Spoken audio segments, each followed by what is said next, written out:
Live.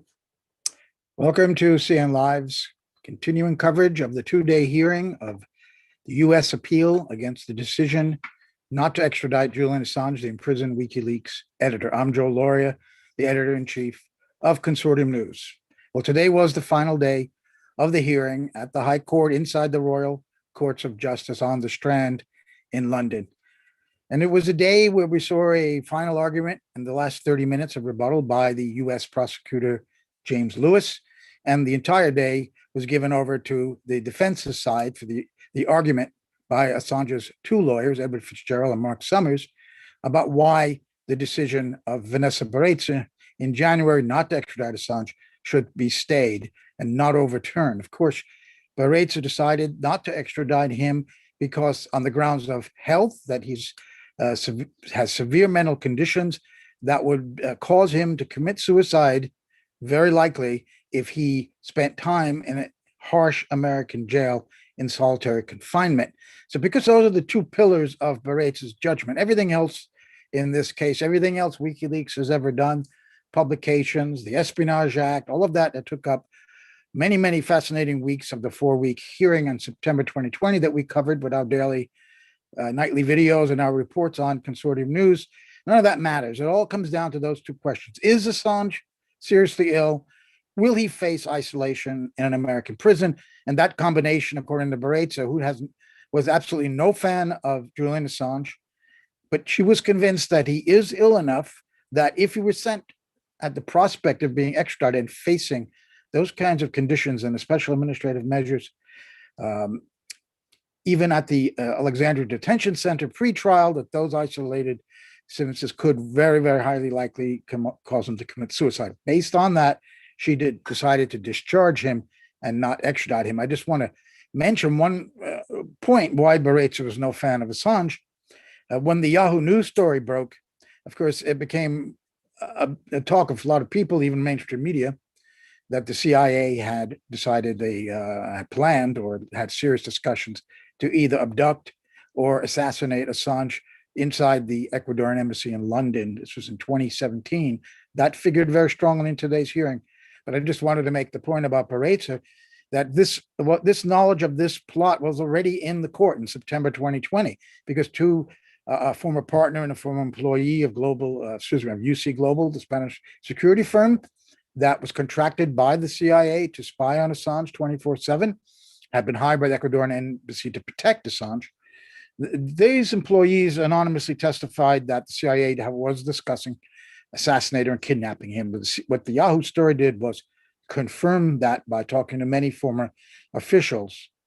Baraitser's reaction to that in her ruling to free Julian Assange, based only on the health grounds and the condition of U.S. prisons, was to essentially express sympathy that she didn't know if it was true, but if it were, it was essentially understandable because the U.S. was very concerned about his ongoing activities. So this is the mindset of Vanessa Baraitser. She wasn't too bothered by the idea they may have tried to assassinate Julian Assange in the heart of London, steps from Harrods, on the territory of a foreign nation and their embassy. So the U.S.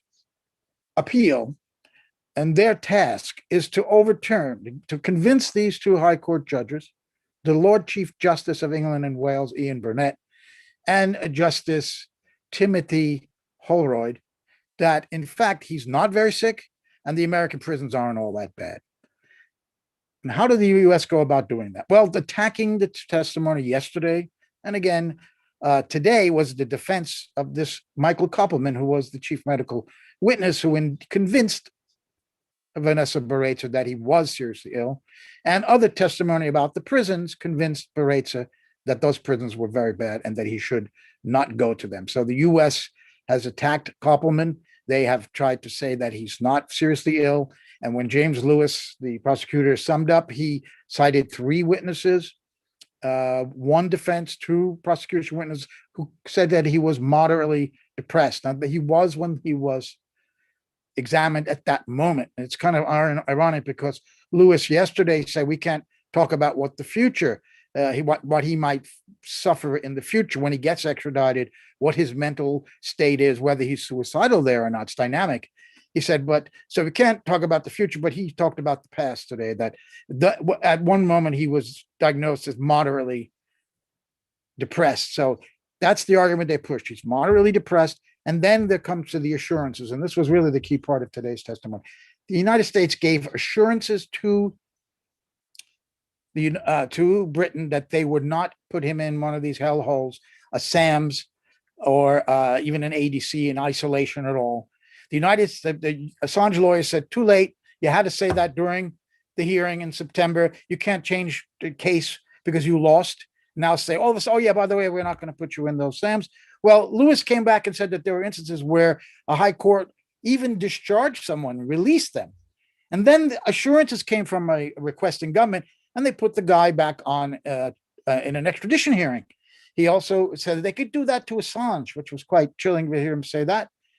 And also that another case was suspended for 2 weeks in order to get together. So he's to get together these assurances. So he's making the argument that it wasn't too late, that you can put it in during the hearing or after the hearing. Now, the most dramatic part of the day's testimony was, of course, when Mark Summers, the lawyer for Assange, detailed the CIA's plot to kill him. To Chief Justice Ian Burnett interrupted him and said when he started saying that the relationship between the CIA and Mr. Assange is vast and it's not before the court. Burnett interrupted and said it's not contested that the CIA is intensely interested in Mr. Assange. But then he went on to give all those details of the Yahoo story, and everybody, I'm sure, is familiar with what they are. That they actually discussed killing him. Pompeo said some of it is true. Lewis, when he came to his rebuttal, said absolutely nothing. So the challenges were that the U.S. doesn't accept these assurances. They don't believe they're worth the paper they're written on. They're not worth 2 bob, is what John Shipton, Assange's father, said on one of our webcasts that we broadcast. So the U.S. is saying they don't believe it. They gave examples where they broke their word, but here's Lewis contending that the United States has never broken a promise to Great Britain ever, and Great Britain has never complained to the U.S. about this. The U.S. Assange's lawyers called this conditional, aspirational. It does say in these assurances that if Assange should do something to threaten national security of the United States, they could throw him back in SAMS again. All through the hearing, we heard that was where he was going to go. That's what Vanessa Barreza thought. That's why she made the ruling that she did. So to sum this up, Lewis thinks that the message he was saying to these 2 judges is that the 2 pillars of the lower court decision by Barreza, in his view, were demolished. Assange is not seriously ill, moderately depressed, and he won't be going to a harsh U.S. prison. You have to one of the judges, I think it was Burnett, said, you have given us much to think about and we'll take time to consider it. And they have got until who knows when. It could take months. They think around December, Christmas time, or maybe early next year, we will get a decision. Will those judges side with the United States that he's not very ill and that they believe the American assurances he won't go to a prison, a harsh prison, and that the sentencing won't be as long as the many of Assange's lawyers fear it?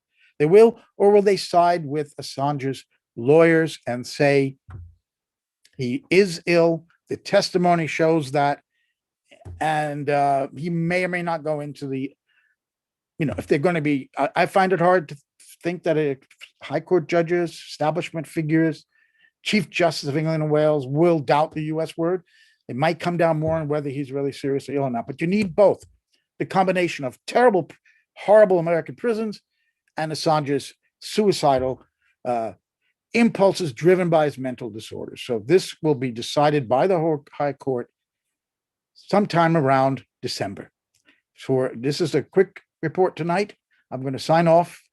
This is Joe Lauria for Consortium News. We'll be back that night for the decision of the hearing.